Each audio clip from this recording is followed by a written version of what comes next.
Fine. In today's session, we'll see about the concept of stored procedures. I think myself, Sadik. So fine. So what is a stored procedure? See, as the name says, procedure. Procedure means is a block of code, performs some kind of operations. Okay, it gives you some kind of an output. And here there is a procedure, but in SQL they have termed it as a stored procedure, not only as procedure, but they termed it as stored procedure. So when I say stored procedure means it's a pre-compiled block of SQL statement. Pre-compiled means what happens? See, when you write a program in any programming language, there is a concept called as a compilation. So what is the compilation? So whatever the program you write in a language like Python or a C language or a Java language, which is more of an English-like commands. But at the end of the day, whatever the program you write, it has to be executed by the machine. A machine has to understand that. So what we do, we have something called as a compilers, which converts this particular code, which is in a high-level language, to the machine language, and then okay, it makes the machine to understand that, and then the execution happens. Because at the end of the day, machine has to understand that, and only then the machine can give the output, and then we can receive the output. Is it? Now, when I say stored or pre-compiled, means here the compilation will happen only the first time you are compiling the stored procedure, not every time you call the stored procedure. That means once you've created a procedure, the first time you try to run, that time the compilation happens. It compiles, and the compiled version of the code will be stored in your native machine code. And every time you call a procedure, okay, it just takes only the execution time. The compilation time has been saved. So when I say compilation time is saved, so when you call, immediately it tries to give the output. So you get a better performance when you get into this particular stored procedures. Now, before we get into the stored procedures, so we'll look into this particular concept because this work to do with multiple lines of code. So we need to have this concept of variables. So we'll try to understand how do we define a variable in Microsoft SQL Server in the database. Okay, variable is a container for storing some data, but how you define a variable in a programming language is slightly different. Here it will be different. The keywords will be different. Okay, so we'll look into how we define the variables. We have different types of variables. What are the different types of variables are there? We'll look into that. And then we'll also look into the declaration of variables, defining a stored procedures. We'll discuss about the different types of stored procedures, what is there.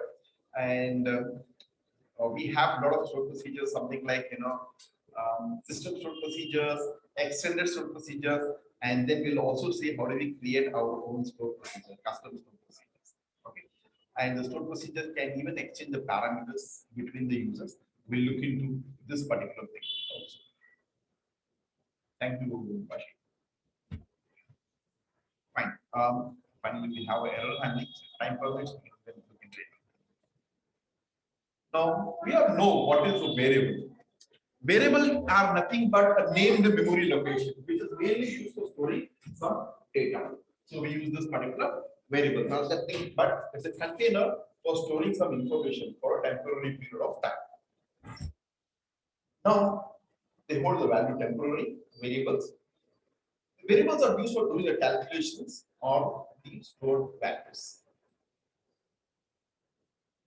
Okay, so something like I have a variable called as vName. I store Steve, so vName has the value Steve now. Now, when I assign a new value, what happens? Variable means keeps varying, keeps changing. So it was having Steve. Now I assigned as Alan. Now when you try to print what is the value of this particular variable vName, it will print as Alan. Next instance, I'm storing as brain, so the output will be as brain. So that means a variable means something which keeps changing, is not fixed. Okay, it keeps varying. Okay, so understood? Variables are nothing but the defined memory location. They hold the value temporary, mainly used for doing some calculations. Suppose imagine I have to do an addition of two numbers. So first we'll ask what is, and give me the first number, give me the second number. We capture those numbers, try to do an addition, put it in the third variable, and then I say the sum of this and this and this. Fine. So it can be, or we can use this particular variables to pass some values to an existing stored procedures or anything. So we use this variables, right? And the variables is they can store the value. When you assign a new value, old value is gone, the new value takes it. There are two types of variables in SQL. In Microsoft SQL Server, there are two types of variables. We have something called as local variables, and you also have something called as system global variables. We have two types of variables that is used in SQL Server. We have that is the local variable and the system global variable. When I say local variables, are the variables which we declare for our need. Okay, so I need to hold some value for a temporary period of time. I want to do addition of two numbers. I need to have two containers to read the two values. Okay, so in that case, we declare the variables and we use it for our need. Okay, that is the local variables. Now, when you're okay, local variables is for us, for the user. So that means we can declare it, we can assign the value, we can read the value, or we can pass even the values for any kind of a calculation also. Now, for declaring the local variables, the syntax is we use a keyword called as declare, is a keyword that will be followed with the name of the variable. So, name of the variable here should be always prefixed with at the rate. You give any name, just like how you give for an identifier, just like how you give a name for a table or a view. You can give any name, but this has to be prefixed with at the rate sign. This is to differentiate from the other objects. Variables to be differentiated. So it is mandatory that it has to be prefixed with at the rate sign.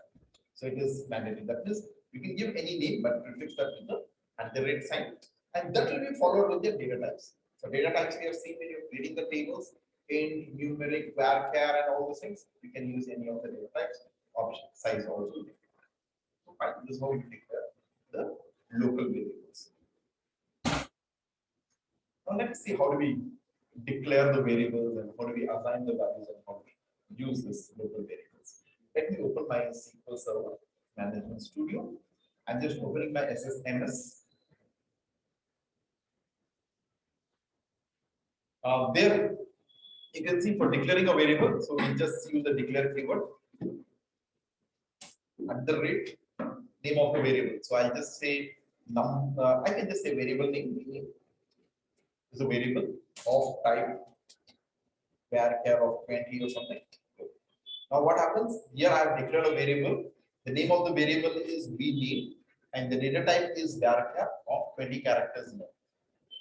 Now you want to assign the value. This is the declaration. Now you want to assign the value.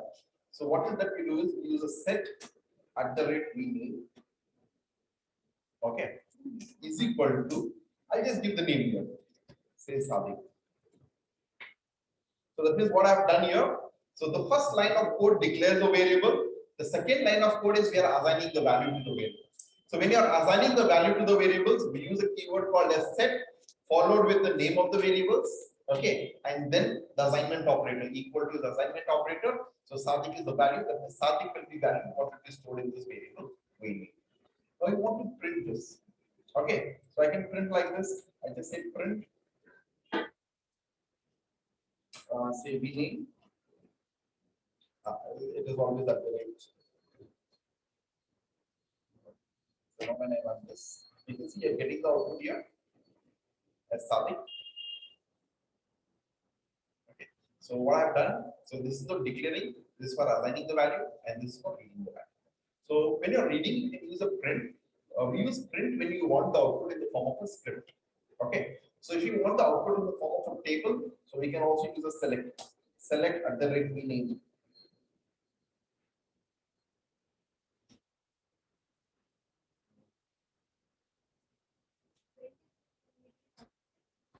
A script, and this will be in the form of a table. So this is how we declare our variables, assign the values. Okay, print we can just concatenate with some kind of literal characters. Okay, so where you get the output in the form of a string, a script, or we can also use a select to get the output in the form of a table. Now the next thing here is I want. Okay, let's use a variable for doing addition of two numbers. So what we'll do, I just comment this. Before you comment in Microsoft SQL.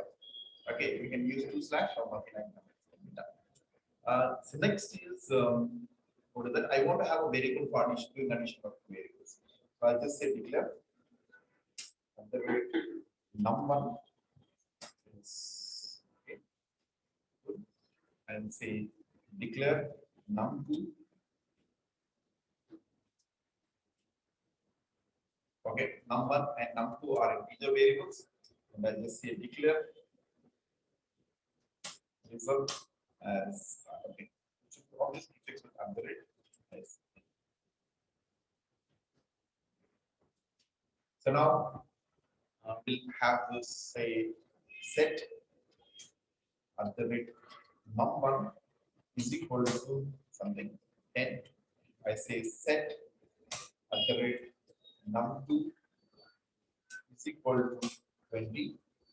Then I say if I'm doing a calculation, also we use a set result is equal to at the rate num1 plus at the rate num.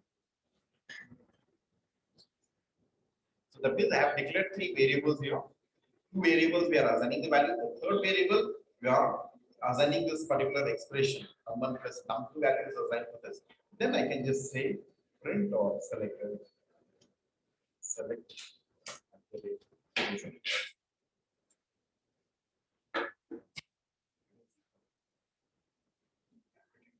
Formatted some of the numbers. So this is how you declare the variables. This is how you assign the values. Either it might be a direct value or in an expression.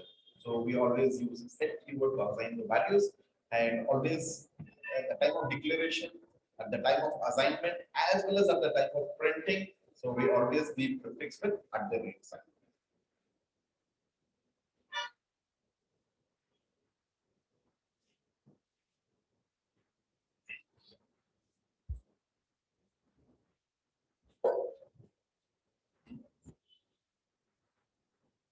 Fine. Yeah. So the next thing here is okay. This is about the understood. I think you have understood about the variable. So first we saw with the character type, integer types, doing addition and things. We are able to get the result also is fine. That's about your local variables. Local variables is something the variables we declare it for our need and we use it. Now apart from this, we do also have something called as the system global variables.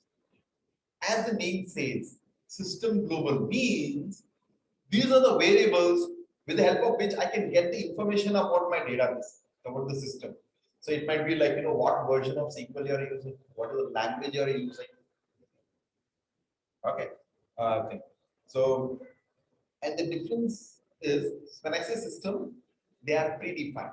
They are given by Microsoft. We cannot define the global variables. We can only use the global variables. Okay, that means with the help of which I can try to only retrieve the values from there. I cannot declare it, you cannot assign it. So now, and the other difference is your system global variables will be prefixed with two at the rate sign, double at the rate sign. So whereas the local variables will be prefixed with a single at the rate, whereas the system global variables will be prefixed with two at the rate sign, double at the rate sign.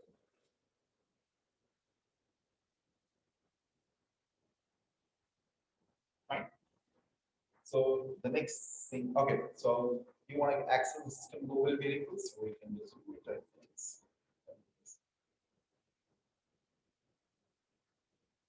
So I just say select at the rate, you can see the list of all the system global variables, which is the predefined one. So I want to know what is the version of SQL you are using. Okay, select this, that's it.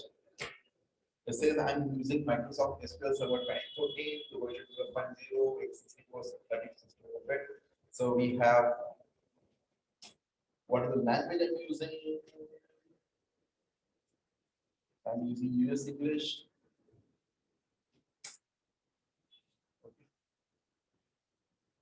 Identity.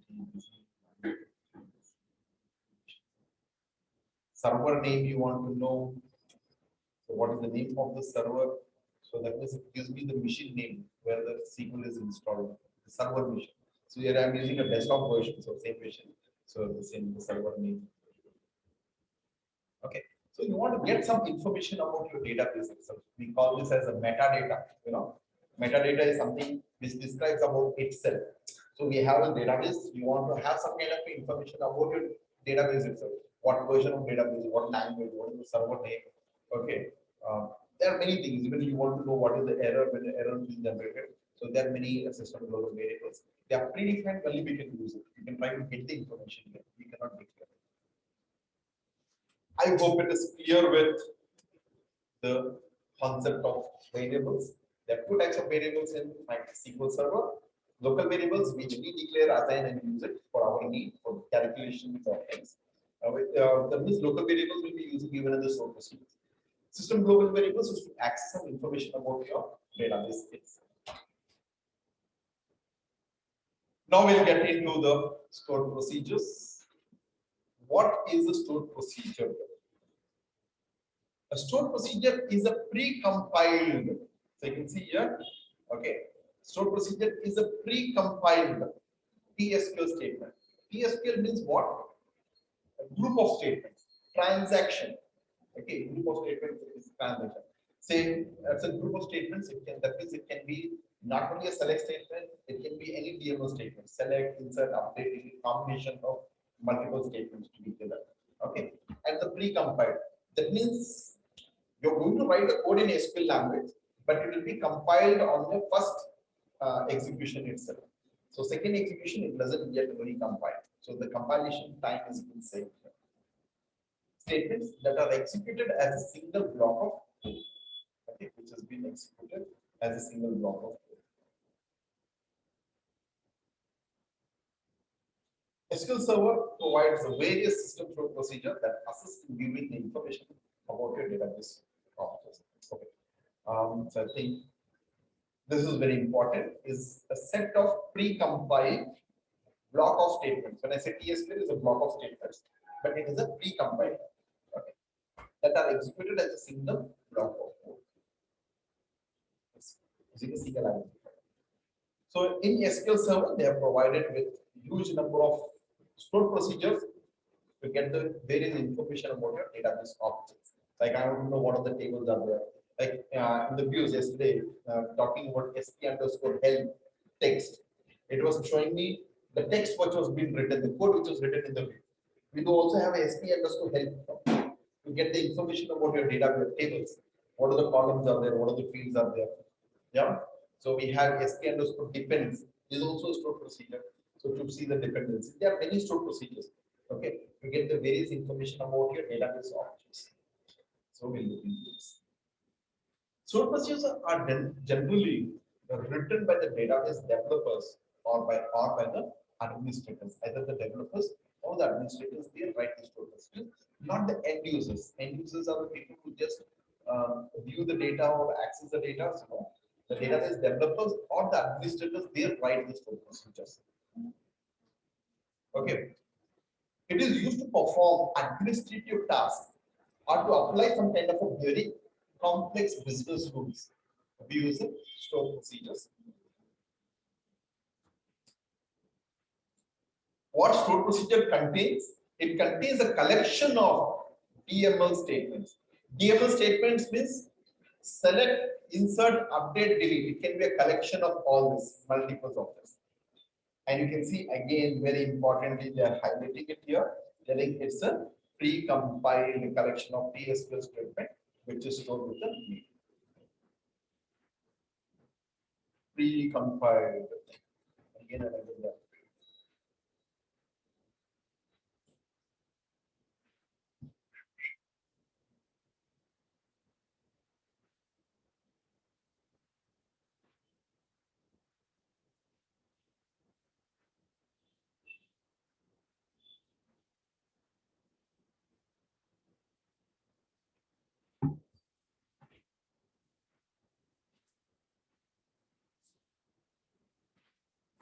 Okay. Now, a stored procedure can contain, okay, a single select statement. A stored procedure can contain a single select statement, a block of select statements, or it can be a select statements with a control of flow. The control of flow is your if condition. The iterative constructs also. That means a stored procedure can contain a single select statement, a block of select statements. Not only the select statements, it can be a data manipulation or the data retrieval statements. It can be a single or multiple DML statements. Insert, update, delete, all the statements can contain.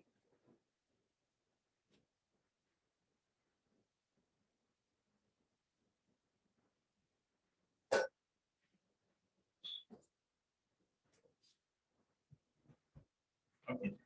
Block of code which contains a collection of statements.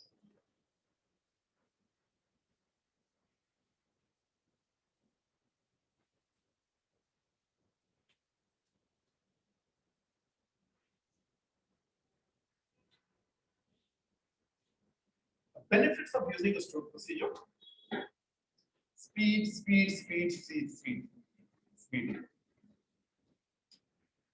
speed, faster access to the data, less compilation time, modular programming approach, and a consistency. What is meant by speed? Means see, when you write a view, it contains a stored query, and when it says select star from view, again it will invoke the view. That view will in turn will execute the query what is there. It does a compilation, execution, and then it shows the output. But here it will be stored in the native Visual Code. Okay, so compilation time is being completely safe. So whenever you call, it just comes. So it says the speed, faster access to the data, or the less compilation time. So that means it takes only the execution time. Modular programming approach. Modular programming approach is what?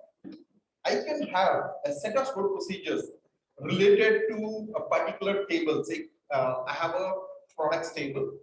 I want to insert a record, a new product, or I want to modify the, I want to change the price of the product. Okay, I can have a set of procedures to change the price, to change the, to insert a new product, to delete a product which has been not there or it has been expired product, the expiry date has been exceeded and all these things. I can have a related procedures group together. So I can have for every activities we can. So it's more of modular programming. It maintains the consistency. Consistency is what? See, again, I can do something like this. We have the students. I also maintain the student history table. Now, once the student has completed their course, they have taken the certification, everything is good. Now, keeping that student data in my active student list makes my daily routine job slow. Okay, because in that case, everybody of the student, we are there almost from 20 years. I have thought around 40, 50,000 students. So 50,000 students, right now I might have only some 200, 300 students. Having the 50,000 student data in my active database and where I will be using only some 200 data from there. So my every query is which has to fetch will become very slow because that data which the students have completed, I'll be rarely looking at that.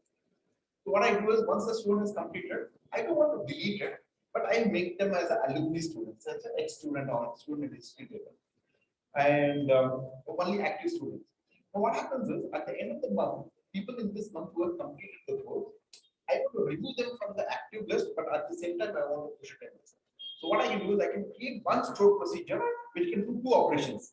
One is insert the data from your active student to the student history table, and the second thing is that student who has completed the course has to be removed. Okay, so two queries if I execute simultaneously, so the data will be removed at the same time a copy of the data is being maintained before removal. So we can maintain the consistency. Or we talk about a departmental store when a customer purchases a product. So now when the billing happens, the quantity on hand has to be reduced. In the billing, the quantity has to increase. That this product has another few sales. Okay, together in one transaction, all this happens together.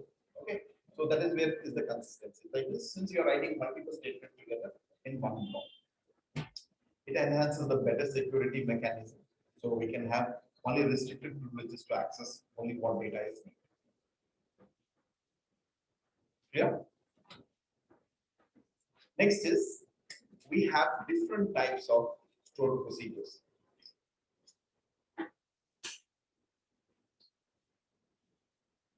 We have different types of stored procedures.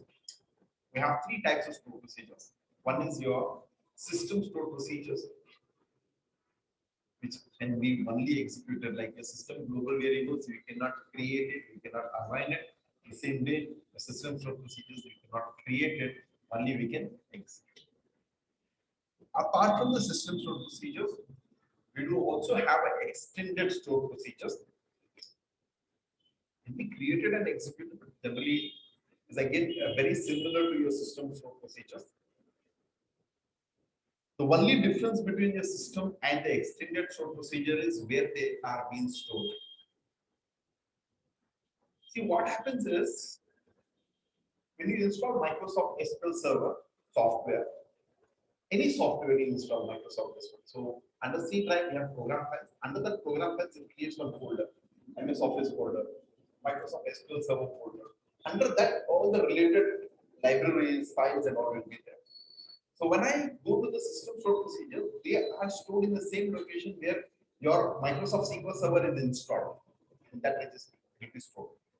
But in the case of the extended stored procedure, this procedure will not be stored in that location. It can be stored anywhere in the hard disk. They are like a library file, DLL files, which can be stored anywhere. And whenever you call the extended stored procedure, it has to search throughout your hard disk and then it has to fetch and it has to use. But for the compiler, in the case of system stored procedure, it knows the exact location where exactly the stored procedures are available. So it directly goes to that place, picks from there, and it executes. Okay. So system stored procedures are much faster than the extended stored procedures. So only thing is, like some stored procedures which is not commonly needed. Okay, which is not regularly being used, or any we create some kind of procedures and we want to make it as a predefined one. So we convert that to a .dll, okay, and then we mean it, that is the extended. So it will not be stored in the location where your actual system stored procedures are present. So otherwise, both are being predefined. So they both are being just executed. Fine. Apart from all this, we have something called as user-defined stored procedures. As the name says, user-defined means we are defining it. Yeah. So it is created by the users, executed by the users for the users' need. Okay. So we can create as well as we can execute. So we'll go into detail of how do we create a system stored procedures. Sorry, user-defined stored procedures.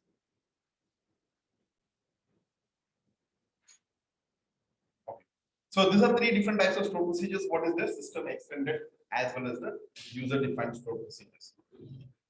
Now, when you talk about system stored procedures, are grouped into following. Okay, as I said, the name only says system.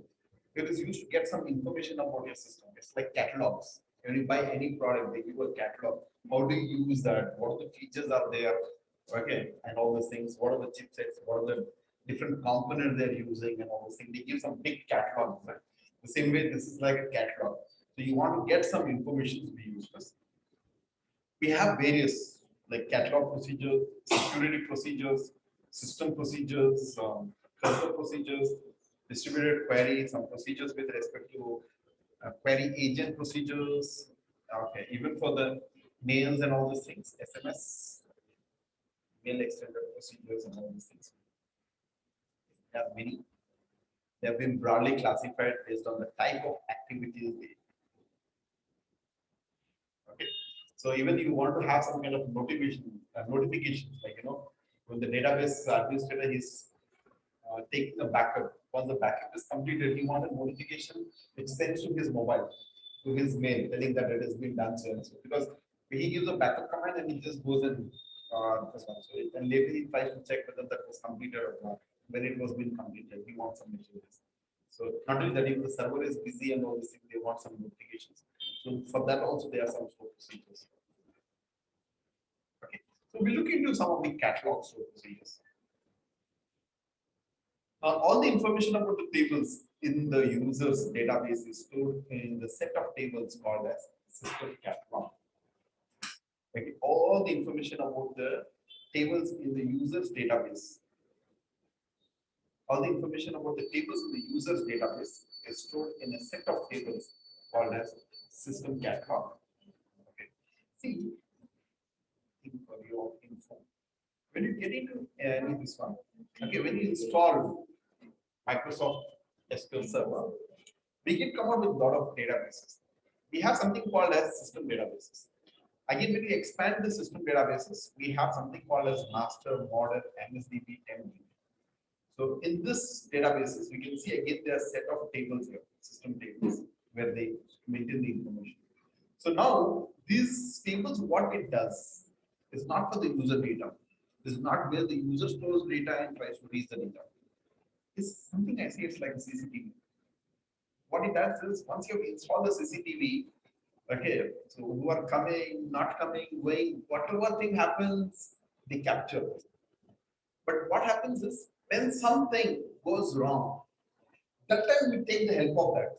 Whatever the recording is being done, we try to do what to say, okay, something has gone wrong at a particular time. So we just take that particular camera CCTV footage and we go to that particular time and try to observe what things happen. The same way, okay, there's like everywhere they have put the cameras and all those things, and then we're just cameras. What it does is it just keeps capturing. Even the idle time it has been captured. Okay. Now the same thing here also. What happens? This system databases it keeps capturing all the activities that happens on your database. You logged in, it captures the user from this particular machine at this particular time he is logged in. You deleted some data. So user, say Sadik user, has at 14:05 p.m. on 22nd February, okay, deleted the customer's table. Okay, so from which machine, all this information will be recorded and will be stored in this particular tables. All this master, model, when you look into that, they have a lot of tables, they maintain this particular data. Okay, the DBS, they use this particular tables. Now, I want to know what all the tables are there in my database. So now I don't have to sit and write this complex queries. So I will just do this particular thing. SP underscore tables. I just call the stored procedure called as SP underscore stored table. See, one thing is your system stored procedures will be always prefixed with SP underscore. Your system stored procedures will be always prefixed with SP underscore. S for system, P for procedure. It's a system procedure. What is then SP underscore health That is also system stored procedure. comes in this? Okay. So when I say SP underscore tables, you can see what it does is this in term has a query which says get me all the tables. Now we are in which database now here? So we are in the database say Northwind. Okay, now the user is Northwind. Get me all the tables related to the Northwind database and show. Right? And since we are right now in the Northwind database, fine. You can see it shows me list of all the tables. Table is the physical tables as well as the virtual tables, views and everything. Got it?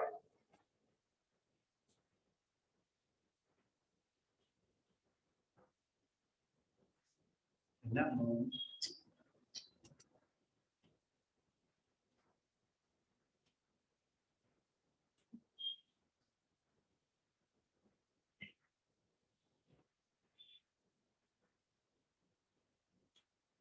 When I say SP underscore tables, you can see it is listing out all the tables that is there in the stored procedure.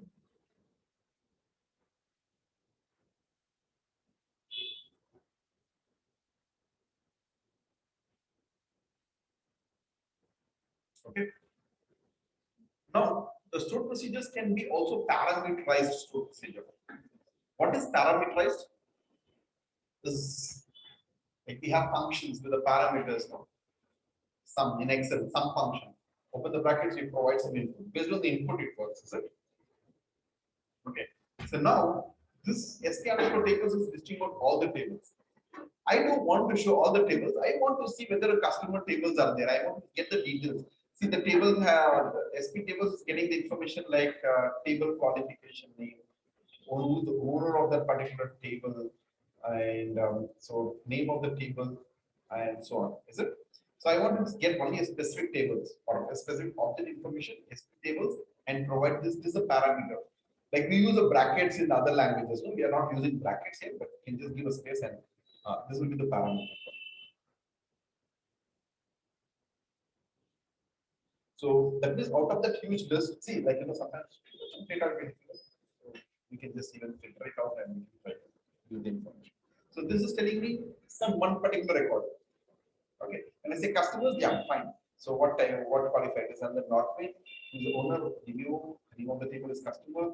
What type of object is table? Is there any kind of remarks for that? Okay, at the time of reading, or what, why this table is being used. If the user has given some kind of suggestion, the remarks notes for that, will show that notes also. So this is showing for all the tables, but this is you're trying to get only a specific table. Okay, so we call this as the parameterized. Okay, we are trying to provide some input and working based on that. So this is some sort of procedure. This is a catalog. Catalog is what you are getting some information about that product itself. SP underscore help is another stored procedure. What it does, like help. So when I say SP help, it will show me all the objects what is there in the database. When I say SP help, it will show me all the objects that is there in the database. So all the objects means it can be tables, views, stored procedures, indexes, primary key, foreign key, constraints, everything you can see.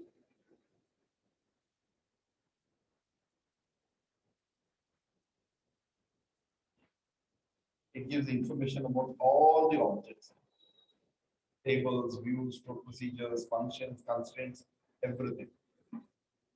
That is SP underscore help. It shows me all the objects. Now you want to describe a particular object. I say customers table is there. I want to see, okay, the customer object means the customer is one of the tables, one of the object.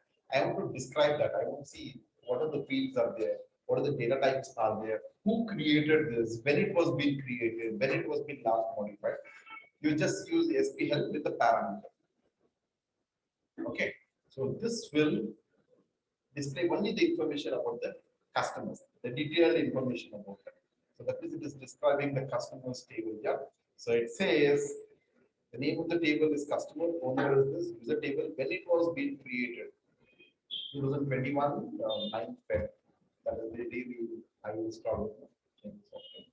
I think it contains all these columns. Each column, what is the data types, whether it is the computed columns or not, if we calculate it, what is the length of that? This is varchar 80, 60, 120, whatever it is. Whether it can allow you to have null values, customer ID is primary key, so it's not allowed to have null values. Customer name, the constraint is given as not null. So on this, not null constraint is not given. Okay. So identity, row ID, what is the primary key column in that particular thing.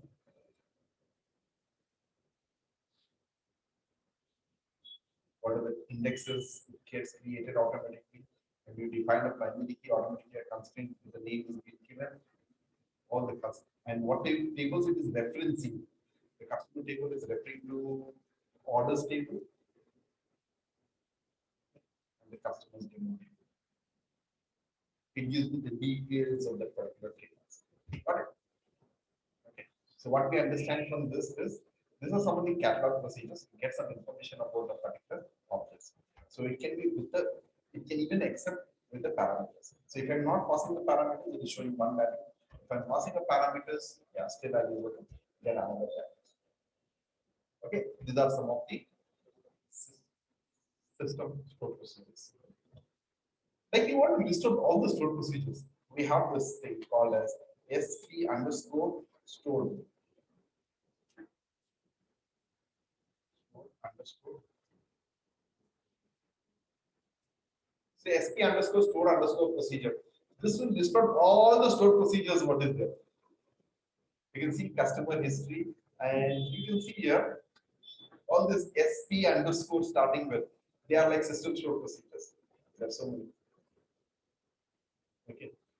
Anything starting with XP, they are extended. You can see these are XP. XP is the extended stored procedures. Login, grant login, login.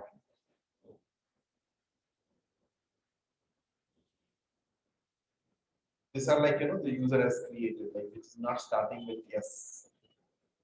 Okay, and these are your system stored procedure SP underscore starting. And if your stored procedures are starting with XP, They are your extended stored procedures. Extended, they start with XP. System, they start with SP. User defined, we can give any names. It's not necessary that you have to start with UP underscore.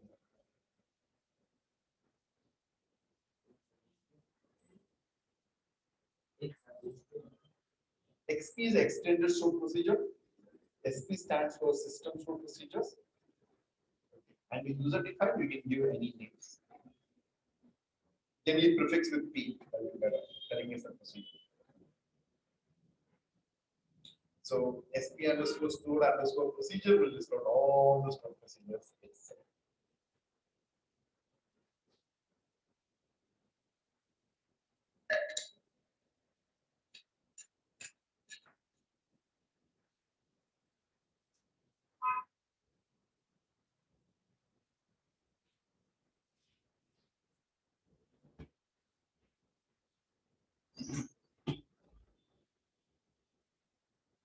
Okay. So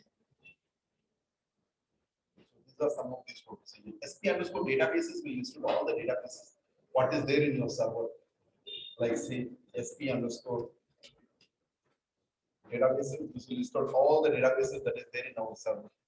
You can see we have Niharika DB, Northwind, Sadik, MDB, Master, even the system databases, everything. Okay. Server info, this is the server information such as the character set they're using, what is the version, what is the sort order. Tables, start job, end jobs, you have the DB as the users, configuration, password, help text to find the information about some objects. Like yesterday we saw in the case of views. So what is the code that was being written for the views? Okay. So that was about your system stored procedures. These are some of the system. When you say SP underscore stored procedure, this is listing out all this. Right? Now, extended stored procedures are very similar to the user defined and also a system defined stored procedures, but is not the resident of SQL Server. It is not the residence of the SQL Server. That means the location is the only difference here, where they are being stored. Okay, it is not stored in the place where the SQL system stored procedures are being stored. Their system stored procedures are stored in the predefined location. That is where you have installed the SQL Server. But extended, they can be stored anywhere in the hard disk. So during the execution time, it is little slow, but it will not be overloaded for your databases. Something which is being used rarely can be kept outside.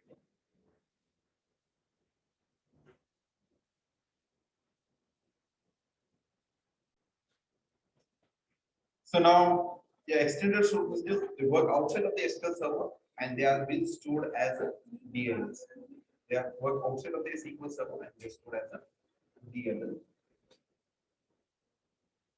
SQL server dynamically locates them and then execute, irrespective wherever they are. And your extended stored procedures are prefixed with XP underscore. SP for system, XP for extended stored.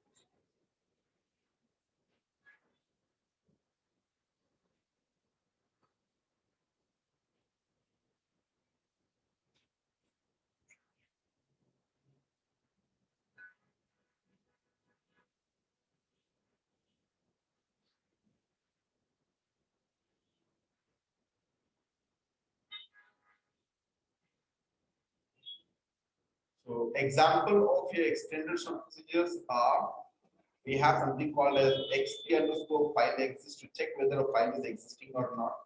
Fix drives to know how many drives are there. Command shell to open some kind of shell from command. Login info. These are some of the extended stored procedures.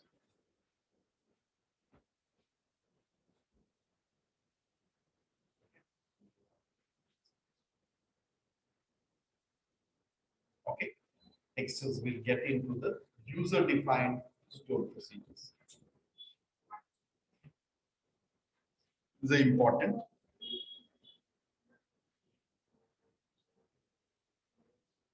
As the name says again, user defined is defined. The stored procedures are defined by the users.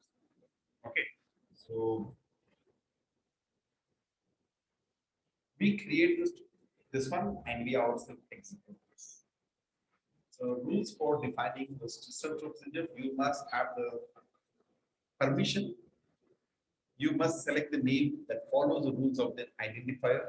So what is the rule of an identifier? Okay, normal. It's not like it has to be prefix or the @ sign. It should not start with a number.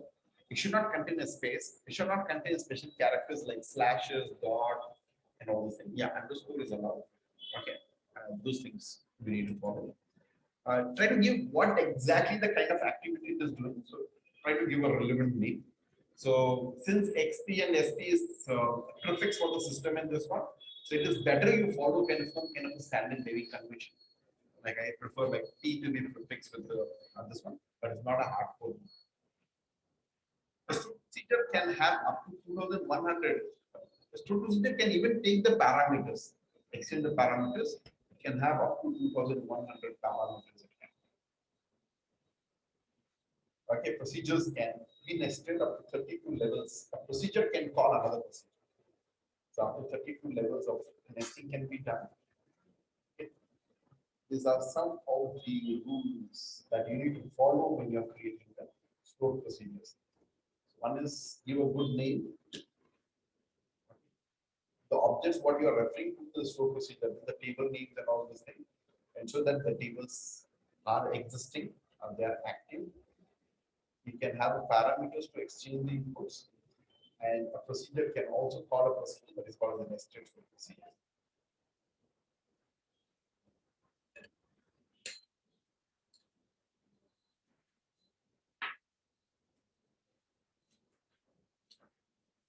Now, to execute a stored procedures, we need to have the execute permission.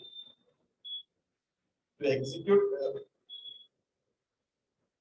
thing, so we use the execute keyword or exec keyword, and you need to have the permission to execute the stored procedure. Okay, now we'll get into practicals. How do we create the stored procedures and how do we execute the stored procedures? Enough too much of theory, no? Okay. We'll get into our SSNs. We have studied about programming, loops, and things. So now we'll see about how do we create your own stored procedures. For creating a stored procedure, the command goes like this. Okay, create procedure. So in Microsoft, we can say PROC, office sufficient, or you can write a full name procedure, PROC. EDUR is optional. Microsoft. Okay, create procedure, name of the procedure. So what I do, I want to have a procedure which will restore all the customers. Let us have a very simple query. I just say procedure P cust. Okay, is the procedure for the customers table as just like a views like a thing. I just say select star from customers.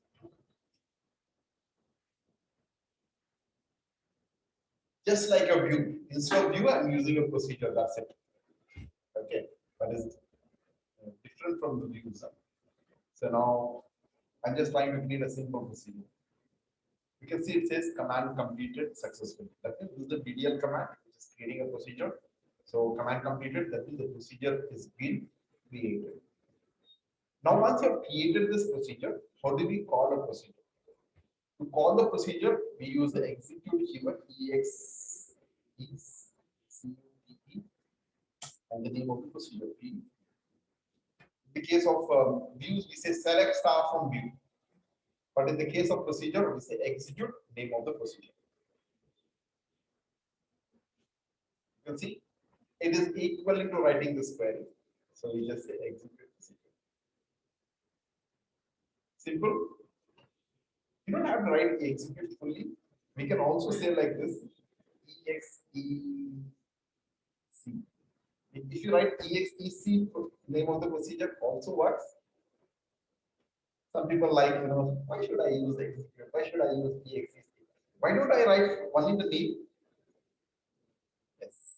this also works. Okay. So execute can be called in a short form as exec, or even you can just say just give the name of the procedure. No need of writing select star from procedure. Just the name will execute the procedure. Okay. So when you see, like when you're talking about creating a procedure, I said it was very similar to how we create a view. Then what is the difference between the views and the stored procedures? Now, when we were creating the views, what we did is we created, where I wanted to see the different groups like UK customers, German customers, USA customers. I created different views. Okay, I said this is a view for German customers, this is a view for UK customers, this is a view for say USA customers, Brazil customers, Germany customers, and all things. Now here, what I can do is I can have only one procedure. So when you call a procedure, you provide the name of the country. Based on the name of the country, you have to show me only the details of that particular country. Can be done. Okay, let us customize this. Let us say. Now for that, I'll declare a variable here. So to declare, I say P cust is already there. I create a procedure as P customer. Okay, and it is going to take one input. If I just declaring a variable, will declare a variable without a select keyword. That's it. I just say at the rate. I want to have for country, CTRY, country as something 20, 30, something. Now what I have done here is I have created a procedure, name of the procedure, where I have declared one variable. See, when I'm declaring a variable independently, we use a declare keyword. But when I'm declaring a variable inside some programming element, we don't use a declare keyword. Got it? When you're declaring a variables independently, we use a keyword declare and then follow at the rate name and then the data type. But if I'm defining inside the block, don't use a declare keyword. Okay, rest all is the same. At the rate variable and rate. Now, instead of all the columns, let us go only to selected columns. Customer ID.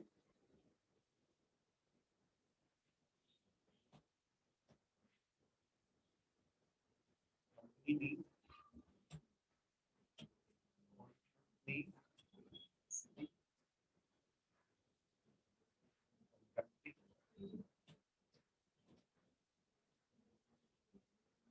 Okay, I'm selecting this particular columns from the customers table, and I'll say where country is equal to at the rate CTRY. You can see just like a simple select statement, but instead of giving this as a static value or particular fixed country name, I am referring to this particular variable here. Now, when I'm calling this procedure, I'll be providing one input. That input will be taken into this variable, and now your query will be executed based on the input that we have been provided. Yeah.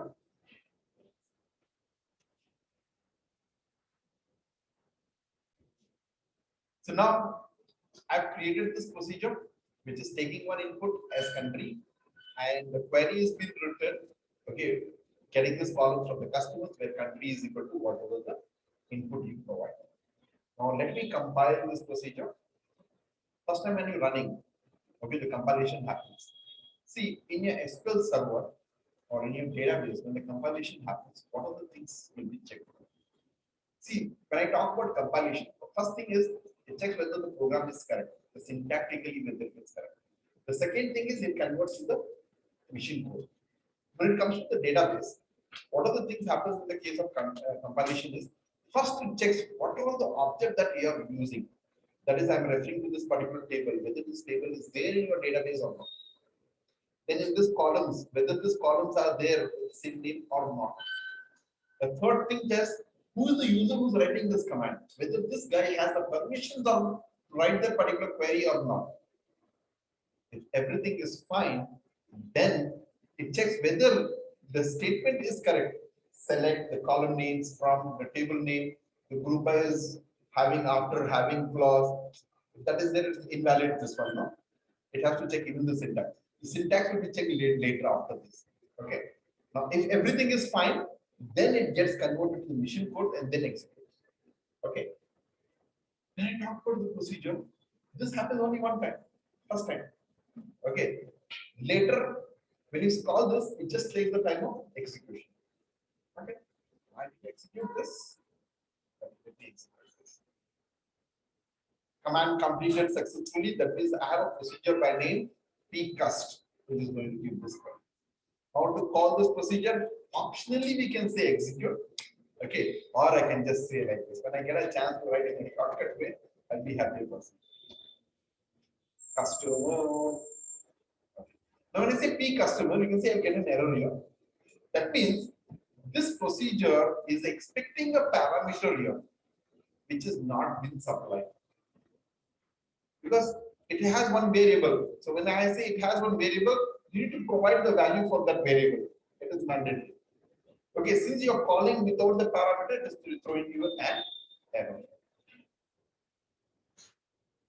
Fine. So now what I will do here is, okay, so if I call with the parameter here, Germany, you can see it shows all the German customers.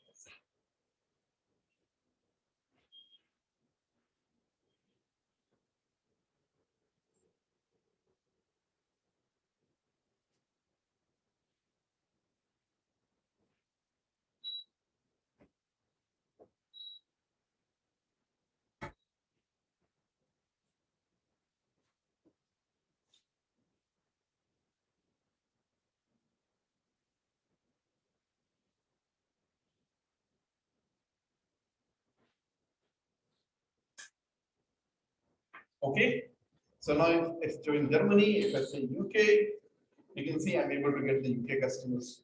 When I say USA, it is showing me all the USA customers. That means when we are doing the same thing in the case of views, what we used to do, we used to create different views. Because the views we didn't have the concept of exchanging the parameters. But here we have the concept of exchanging the parameters. Okay, it can work based on the parameters you provide.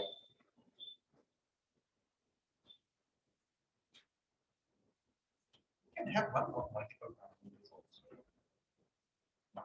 You see, data is not there. We can also have with multiple parameters. I say country and city. So if it is multiple, you can just use a comma as a separator and then provide another. I just say city what? City. Okay. Now I'll let me create a the customer two, which is taking two parameters, city and country. So I'll just say where country is equal to this and city.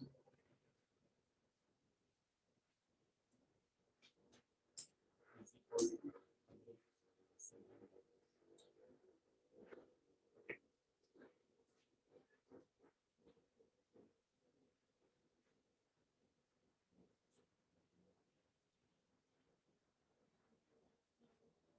so now when I run this one, we have this. I'll just say two, say UC. So now if I just see when I'm calling three customers, it is expecting two parameters. When you provide one, it says no. So I need to pass comma. City is what?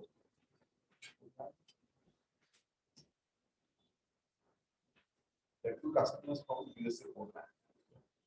So based on both matching it is matching. Since it is matching.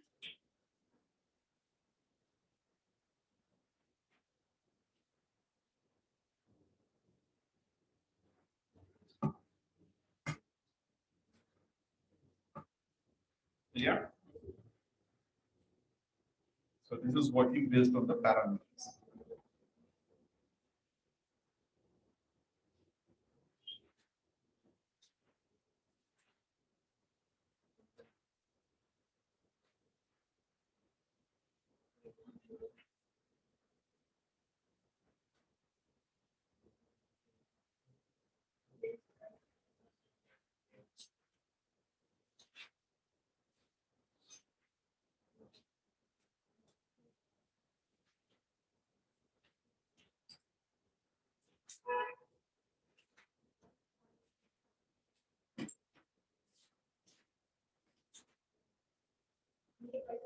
Clear with the stored procedures.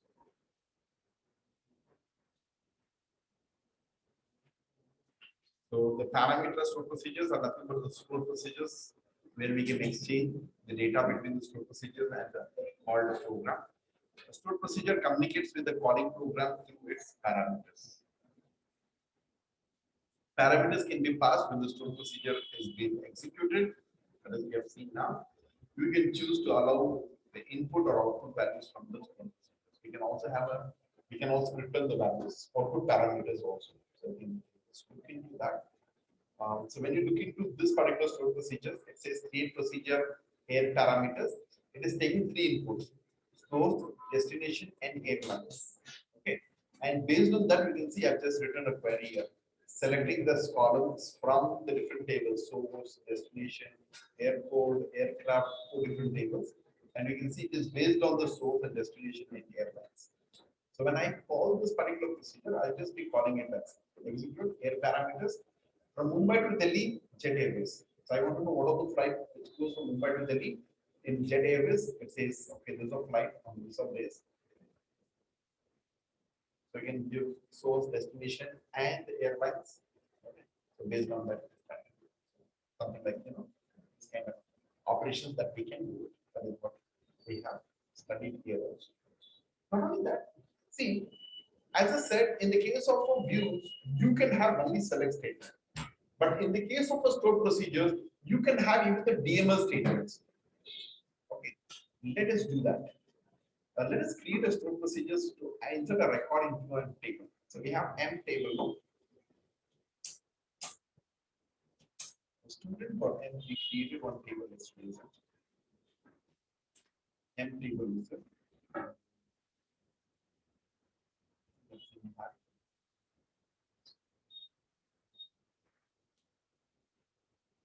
Okay.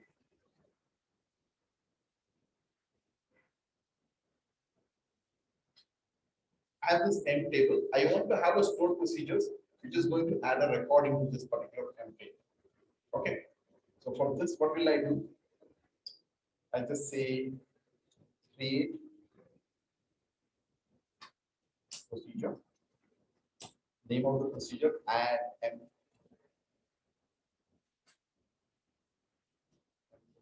adding the employees as. Now, before I write an insert statement, it should take the parameters from the user. I just say @employee ID of integer, employee name, cap, say gender,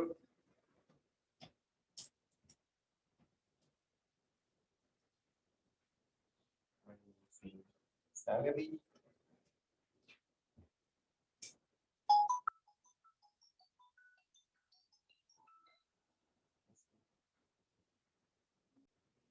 so employee name, gender, I say salary,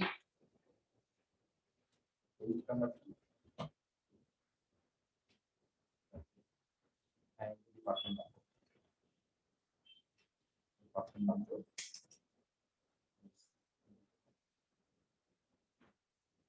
So create table, name of the table,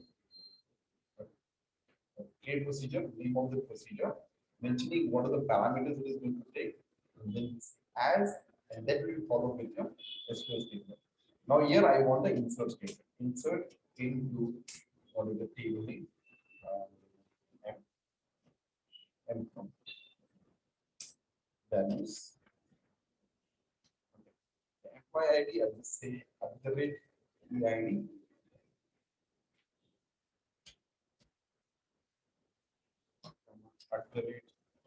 name, gender,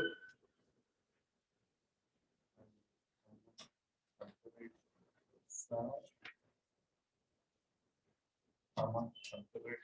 department number, columns. That is created in this.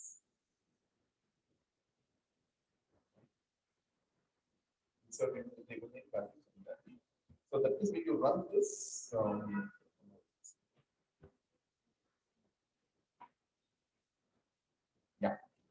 So I've created a procedure called as add M. So which is taking this employee ID, the name, gender, salary, and department number. And based on this inputs, whatever you have provided, I'm generating one insert statement, which is going to insert the data into my employee table. The values are employee ID, name, gender, salary, and department number. So now let me run this query. Command completed successfully. Okay. Now, whenever you want to insert a record in the employee table, you can just call this add M, add M, and then you start providing the values. That's it. Employee number. Okay, I'll just say employee number. Name of the employee. Say something. And then I say gender. I say male. And then say salary. Then I'll say department number. He works for department.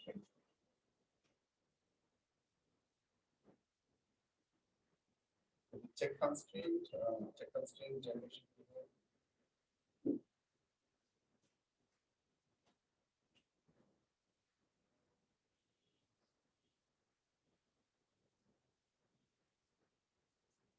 Salary, there is some constraint. More than 10,000, I think.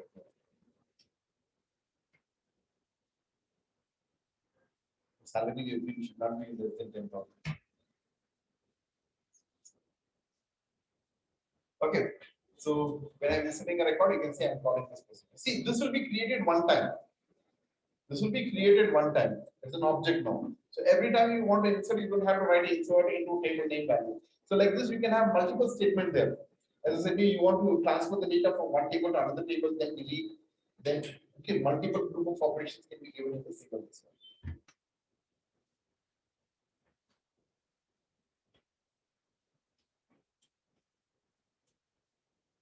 Okay. So any questions so far? All good. So what we have studied today, we just do a recap. So before we conclude it, so we have another system, so which I will make it as a part two. So okay. So today we have understood what exactly a stored procedure. Before we get into the stored procedures, we have understood the concept of variables.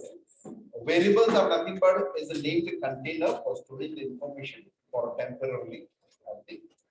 And for defining a variable in MySQL, so we use a declare keyword, declare the name of the variable followed with the data type and the size. And for assigning the variables, we use a set. For printing, we print or we say select to retrieve the values. Okay. So with the help of the variables, we have seen how do we accept the data, how do we do some kind of calculations to this before this. That is about your local variables. And always the local variables will be prefixed at the rate sign. Apart from that, we do also have a system global variables to get some information about your database, system global variables, and always the system global variables will be as a predefined. You cannot create it, then we can use it, and they're always prefixed to other names. Okay, some of the variables like version, language, the server name.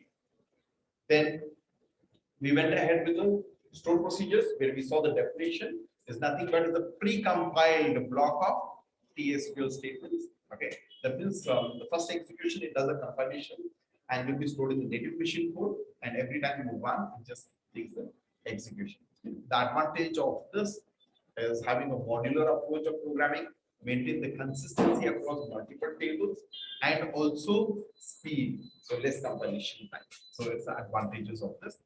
So we have three different types of stored procedures. We have a system stored procedures. We have an extended stored procedures. We do also have a user-defined stored procedures. So we have seen some of these system stored procedure, SPN tables, which will restore all the tables, but it can even have the parameters. Based on the parameters you want to work, you can provide the parameters. SPN tables, and we specify the table name customers. This will show me only the customer table. Fine.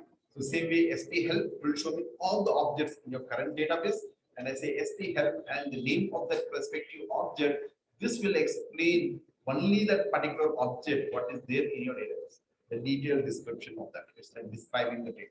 Fine. So SP underscore stored procedures will list out all the stored procedures. Databases will list out all the databases. Fine. Then when we went ahead creating of a stored procedures, we created a simple stored procedure with a simple query. Okay, so it's very simple. Create procedure, name of the procedure as, and we can write the statement. So here it can contain a multiple statements, even with the if condition, even a block structure. Okay, I think, and to execute it, we use an executor. So we just say as pcast or just executes, or we can even say exec execute permission is needed to execute this store procedures. Then we have seen a store procedures with the parameters. So to exchange the input from the user and to work based on that. So parameters are nothing but you're declaring a variable. So if there is more than one variable, separate with a comma separate. And accordingly, we can see we have written a query where I am referring to this particular variables. Okay. And then since there's parameters, we are passing with two parameters. So execute to execute this. Okay.